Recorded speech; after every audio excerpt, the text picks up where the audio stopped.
issue. 53 straight years have been this.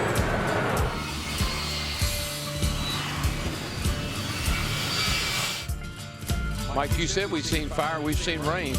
We've seen all in one weekend down here. It's been and too much of either. Been crazy.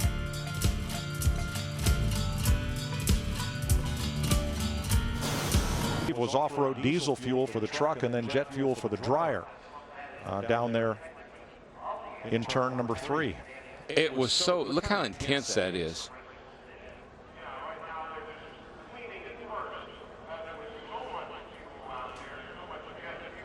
200-gallon tank for that jet dryer, plus an extra large tank for the truck itself, because during a 500-mile race they can't take the time to go and refuel. So yeah, I think that's the big thing. That truck didn't explode. You know, that diesel fuel, it running down the track and burning off, but the great thing was the truck didn't explode.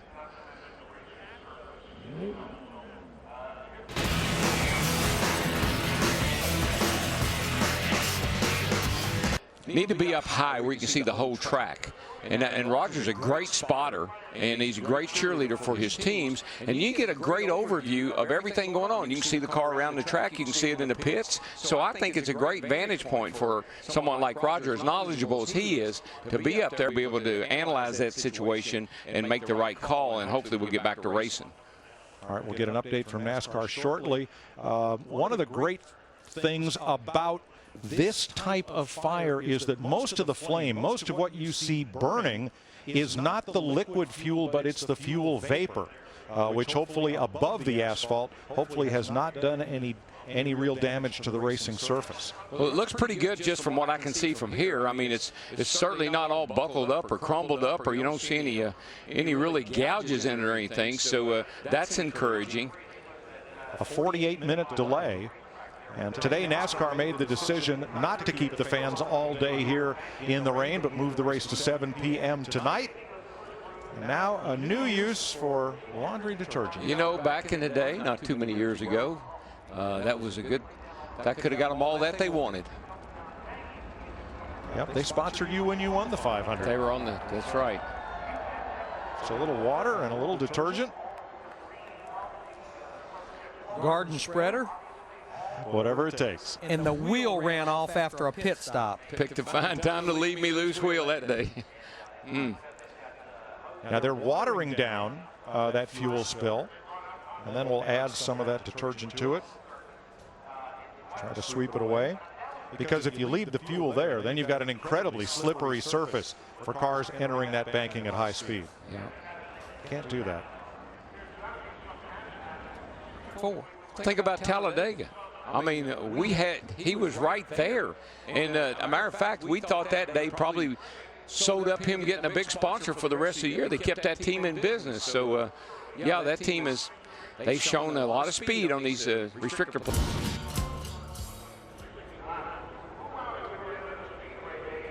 You know, watching these guys with the brooms, that's how we used to clean the racetrack. We didn't have jet dryers or blowers or anything else. The guys would run out with a bucket of stay dry, throw it up on the track, take a broom and sweep it in a little bit, and we'd race right back through it. But what I like about what I'm seeing, Darrell, is that as they sweep this track and try to work that detergent in to get rid of the last traces of kerosene, of the jet fuel and the diesel, the asphalt is not coming up. It does not appear as if the asphalt was softened or weakened in that fire. And that certainly would be good news. Down at the bottom of the track, where it's not banked 31 degrees, they can run those sweepers and try to pick some of that up.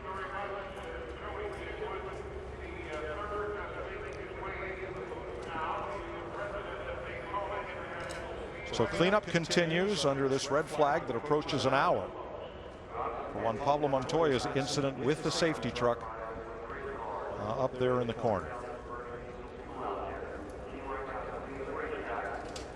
We're joined by NASCAR President Mike Helton up here in the booth, and what really must be just one of the strangest days in this sport's history. We had the rain out. we got to where we could run this race at 7 o'clock, and now a very strange incident, which really was nobody's fault. Everyone was doing what they were supposed to be doing and were where they were supposed to be. But Mike, give us a little insight into the cleanup and the concerns that are going on at this point. Yeah, well, obviously, as you watch this unfold, if you as you watched it, the biggest concern was the condition of the asphalt underneath the flames, underneath the truck. We'll be able to hold up, and so hopefully in less than 30 minutes we'll be back to racing. So you don't anticipate having to do any patching, as we saw here a couple of years ago, for a completely unrelated cause? Now there's a couple of gouges back there, but get the jet fuel and the diesel fuel from the vehicle cleaned off the track so it won't be slick, won't damage the track anymore during the evening. And, oh, by the way, wouldn't be a hazard in case a spark or something got on it to ignite it over again. Race on the next day. No kidding. But it's just it's a bizarre set of circumstances that nobody could have helped happen. But, you know, we're anxious to go back and finish these 40 laps because we waited, and we're hopefully get those in.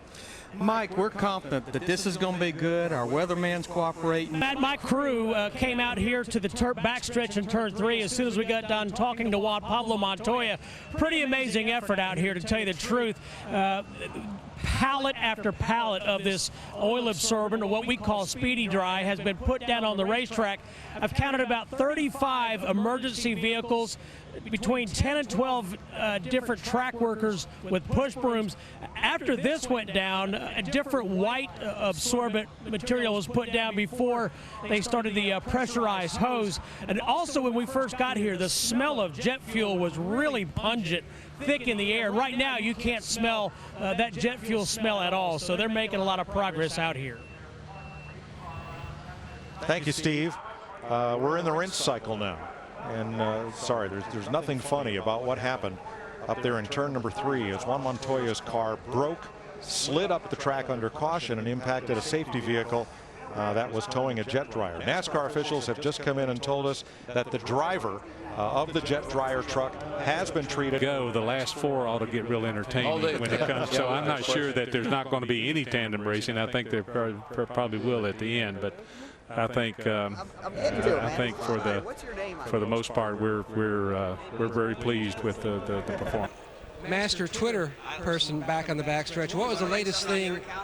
Were you able to get close enough to see before NASCAR made you guys come back to see what the racetrack looked like? No, not really, but I've seen a lot of cool pictures on my phone. But nobody else has a phone, so they should get one so they know what's going on. So they keep making fun of me for it, but I'm having a good time, and it's great to talk to the fans. Thanks for following me on at Keselowski. It's been a blast. Trying to fill a little bit of time, but we're going to get this fixed. We're going to get back on the track, and hopefully we can get the 25 in points. The only way he got in the Budweiser shootout was by virtue of being a past winner. He was not even in the top 25 in points. And I heard Chip Ganassi doing an interview, and he said most of the car owners in the garage area are not very happy with him right now. He realized after such a great 2010 and a disaster, I mean, he won Indy and everything, and then a disastrous 2011, he went to work. He hired a bunch of new people. He said he got a couple from Hendrick, and a couple from Roush, and a couple from Childress, and a couple over here, and had to redo his organization. And so more stop. We talked about drivers off seasons. Jeff Gordon visited hospitals in Africa, where his foundation has donated $1.5 million to fight childhood cancer. Trevor Bayne went to Mexico with Carl Edwards to work with orphans as part of back-to-back ministries, and Bayne went on a humanitarian and team owners. I think I've heard many drivers say what a privilege it is to be a part of this sport. And because of how good this sport's been to so many of us, it just means a lot to us to be able to share and give back and help people that, you know, sometimes it just takes a little bit of help, and it can make all the difference in somebody's life. And some of these guys have got foundations, and they do a lot of charitable work, sponsors involved. I am always impressed and proud of my driver fraternity. They do a great job. Looks like we're close to completion up there in turn number 3. That street bond looks to be pretty dry. Hopefully we'll have cars fired up and running here shortly. And I looked at Montoya coming down that back straightaway. On second look, he was going pretty fast. Martin Truex has banked the midway payday, $200,000. 7 caution flags, 1 red flag, the one we're working right now.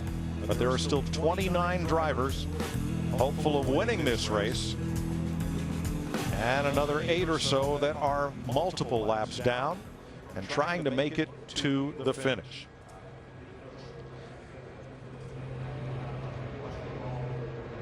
We anticipate the top 4 drivers will be making a pit stop. Dave Blaney, Landon Castle, Tony Radens, and David Gilliland. NASCAR, so they're not. Dale Earnhardt Jr. for one is not entirely confident right now with the track's condition. There's reasonable doubt, and that's why I say, man, if I'm sitting up there in the lead right now, and I got a little fuel left in the tank, but here we go. If it's going to happen, it's going to happen pretty quick. We've seen where the timing of where you do it is so critical. Those 2 cars, the 16 and the 88, should be able to get by, but Kansas, if Biffle elects to take the chance. Ford Chevrolet off the final corner. Matt Kenseth trying to win it for the 2nd time. Here comes Junior to the outside. Side by side with Kenseth. He runs out of time. Matt Kenseth wins the Daytona 500. I tip my hat. I know Matt can't talk to you, but thank you, Jimmy. 2009. Awesome.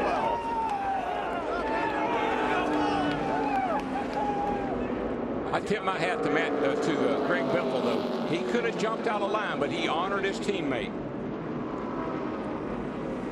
Matt Kenseth's the first driver to repeat as a Daytona 500 champion since Jeff Gordon in 2005. He gets his 22nd career win. Remember how he won the race? Elliott Sadler was leading the race. They go down the back straightaway, and Kenseth just gets the lead, and it starts raining, and the race ends short. Dale Earnhardt Jr. did beat Greg Biffle back to the line to finish 2nd in that 88 car. There's Biffle, who ended up finishing 3rd. Denny Hamlin is 4th. Jeff Burton is 5th. Paul Menard, Kevin Harvick, Carl Edwards up for 8th with a damaged car. Joey Logano and Mark Martin are the top 10.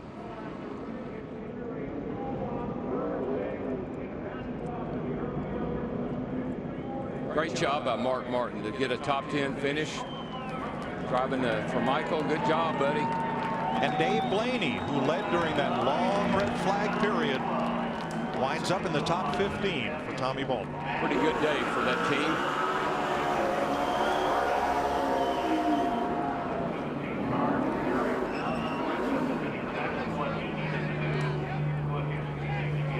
Last time we were here in July, Matt Kenseth pushed his teammate David Reagan to the checkered flag.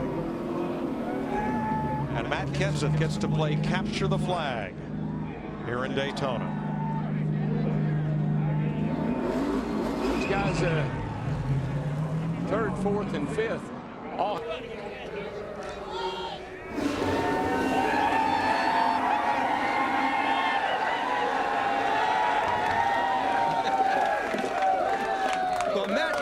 Earlier in this race, when that engine was spewing water, did you think you had any chance to win the Daytona 500?